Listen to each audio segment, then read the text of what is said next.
So, today we're going to talk about pangolins. So, what are these little guys? A seemingly hybrid between a dinosaur, an anteater, and an artichoke. Well, to understand that, we have to start with its taxonomy. And just in case for those who doesn't know, taxonomy is how we organize organisms. Yeah. Anyways, so pangolins comes from the order Pholidota, Pholidota, which contains only one family, the Manadae. This basically means that all pangolins goes under this one family, as you can see in this chart. And even though penguins may look like animals of the Xenarthrans order, which include anteaters, armadillos, and sloths, they are more closely related to the Carnivora order, which contains animals such as cats, dogs, and bears. Which is kind of unique to think about. These little anteaters are more like your pet dog than they are anteaters. Anyways, but what are some of the various genuses of the Manidae family? Well, first we have the Manilaes, which are the Asian pangolins, as you can see in the picture. And next up, we have the African pangolins, split between the Smutsilae and the Fataginae. And the differences between these two genuses will be covered later. So that's cool and all, but just like how we judge people, we will look at their appearances. So here are some physical characteristics of pangolins. The most obvious trait being the overlapping scales that give this pangolin a artichoke look. We gotta talk about the scales. I mean, it is the only scaled mammal. Mammals are defined by being furry instead of scaly, so this is really unique. Although, don't get me wrong, this thing is 100% a mammal. It have fur on its underbelly. Additionally, the scales itself isn't too far from being hair. Just like other animals, like lizards, crocodiles, penguins get their scale from keratin protein, the same protein that makes up your hair and fingernails.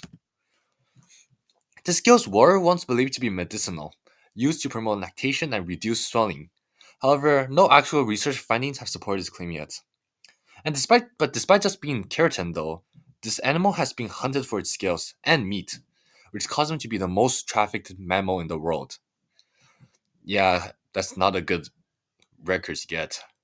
Anyways, and besides the scales, penguins also have extremely long tongue.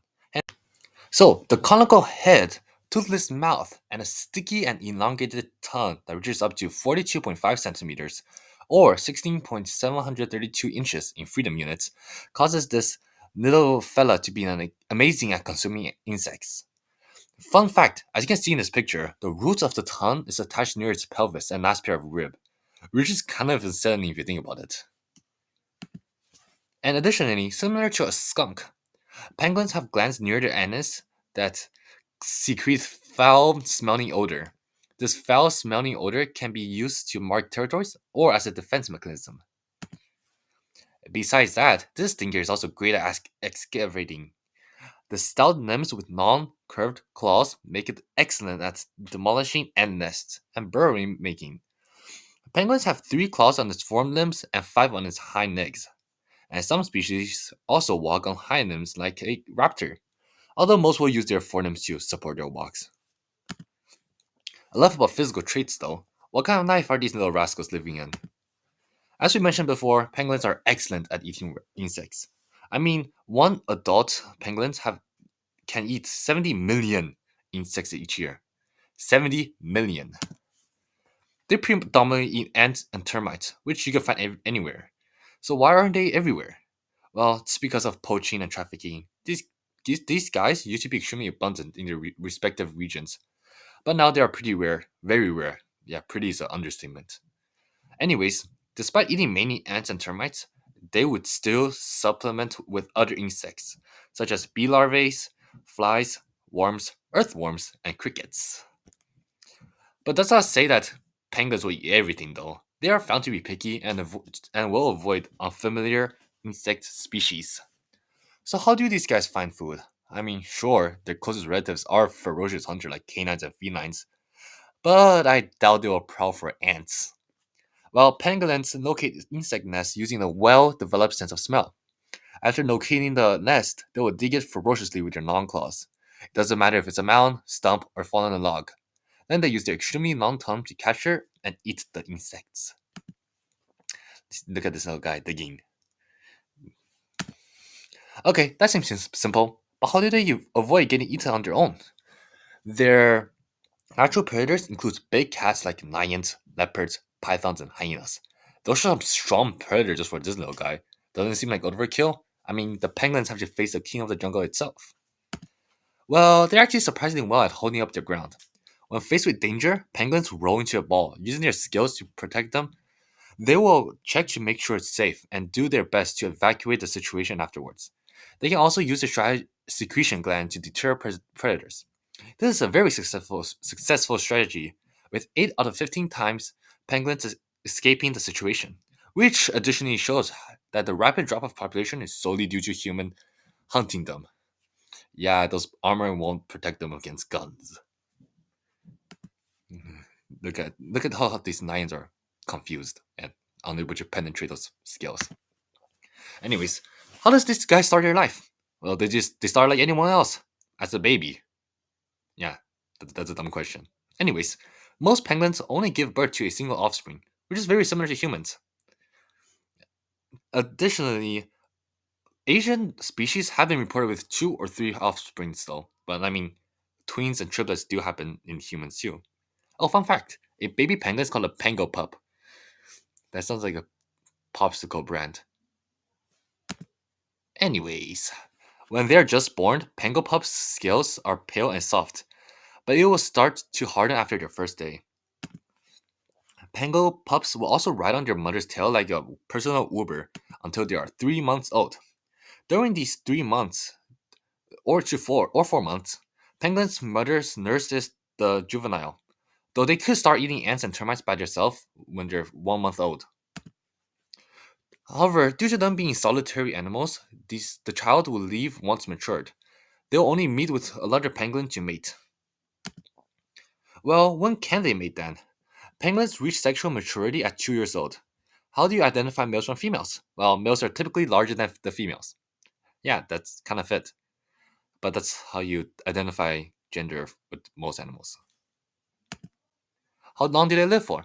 They're actually very elusive and hard to study, so it is uncertain, but we've seen it live up to 20 years. Well, what do they do with this 20 years of life? They just wander around at night, since they're nocturnal, and eat ants by themselves, since they're solitary. Yeah, I'm pretty sure many of you are living like a penguin, and maybe minus the eating insects, probably eating cheeseburger. Anyways, as mentioned before, they'll use their digging skills to find food and make homes. Where are these homes though? Some species will live in a fossorial lifestyle, or in a way, they will just, in simpler terms, they'll live underground in burrows. Other species are arboreal, or that they live in forests. Thus, they often shelter on treetops. Not the most detailed description of behaviors, but their overall elusiveness make their behaviors really hard to document. Well, we mentioned that some species are arboreal and others are fossorial, but which is which? The top 4 penguins, Chinese, giant, Indian, and Temminck's penguins, are fossorial, while the bottom 4 species, Sonda, Philippine, black-bellied, and white-bellied penguins, are tree dwellers. Well, what's their geographic locations that they live in? Oh, I'm just gonna let you guys take a quick look at it. Notice the overlaps between Chinese pangolin and Sunda pangolins, also Temminck's pangolin and giant penguins. Okay, let's go in depth into what make each of these species unique. First, I'm going to start with the Chinese pangolins. One of the main traits is their helmeted appearance, as you can see here. Look at this little helmet. Additionally, they also have smaller scales compared to the Indian pangolins. However, they do have relatively large ear pinna, or basically your physical part of your ear, like the part you can see, compared to other pangolins. And as mentioned before, they are fossorial. Finally, their tail narrows down to a tip, as you can see in this picture. Notice how it narrows down into a little tip, like it's a triangle. I haven't shown the other ones yet, so it might seem kind of obvious that it does that, but also check out the big ears. Anyways, and then next up we have the Sunda pangolins, who overlaps with Chinese pangolin geographically speaking, as I mentioned before. They are the most widely distributed species in Southeast Asia. So how do we distinguish it from Chinese pangolins then, if they live in same places? They have fewer rows of scales on the back, they have shorter front limbs, and also they have longer and more slender tail, as you can see here. It's like long and slender, unlike Chinese pangolin where it goes down to triangle. Yeah, and they can, yeah. Additionally, they're also often found with white scales on their tails. The reason behind this white scale isn't entirely clear yet, but hopefully we'll find out in the future. Sunda pangolins. Anyways, and now we have the Philippine pangolins, which only recently be considered as a species distinct from Sunda pangolins. So information about them aren't as plentiful. However, they are seen with the greatest number of scale rows across its back among all Asian pangolins. And in addition to that, they have smaller scales, shorter head, and a shorter body to tail ratio compared to the Sunda pangolins. Then, yeah, this guy looks half awake. He's got flash band. Anyways, now for the final Asian pangolins, the Indian pangolins, which is the most western distributed pangolins in Asia. They are distinguished by its relatively large scale compared to others. This fellow also lives in a fossorial lifestyle, just like the Chinese pangolin. Thus, they have larger front claws. Yeah, it's kind of like a yeah. Pangolins. Okay, now that we covered the Asian pangolins, let's cover the African ones. With by first covering the differences between the two subfamily slash genus of the African pangolins. So here's a quick run through.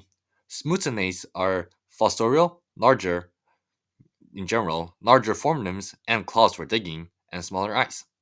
Fatagines are arboreal, smaller, have the presence of tail pads for climbing, irregular arrangement of scales, and hair on lower section of forelimbs as opposed to scales.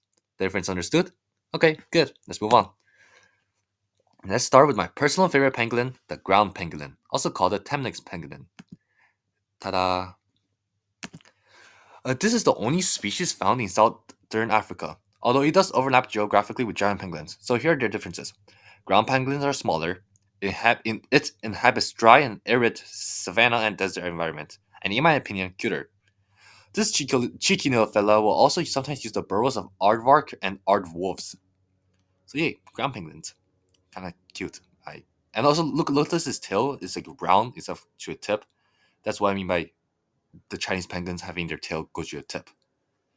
Anyways, like here's an aardwolves, which I never heard of it prior to researching about pangolins.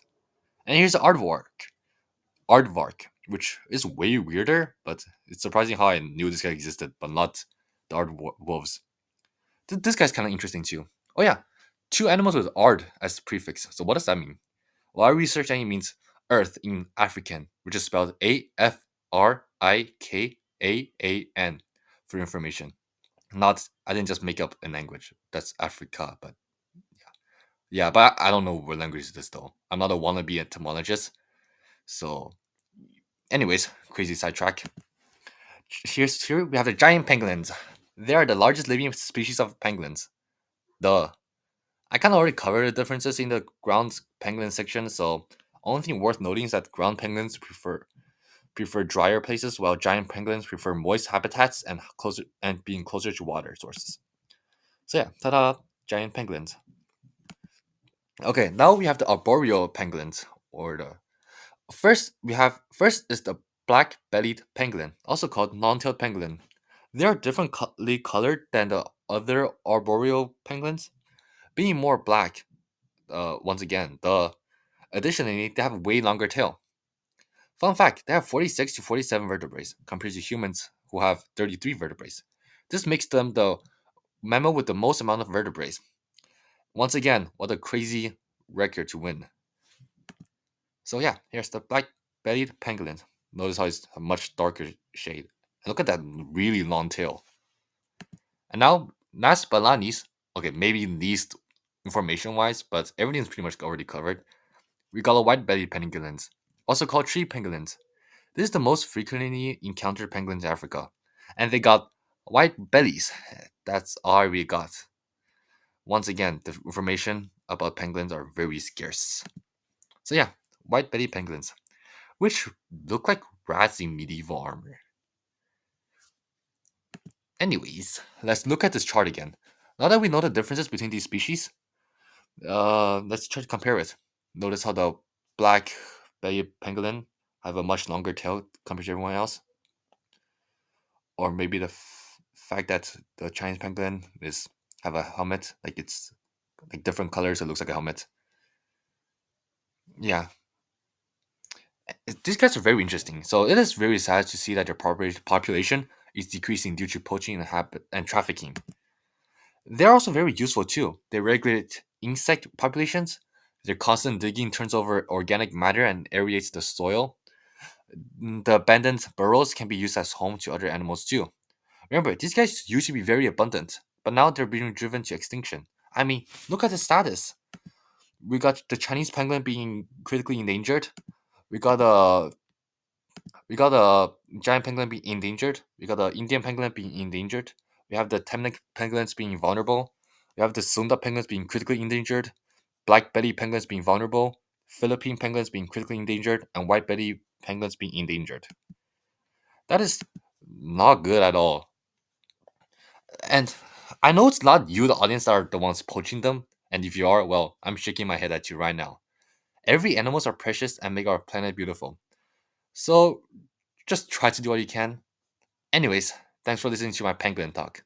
Here are my references. And remember to have a great day, y'all.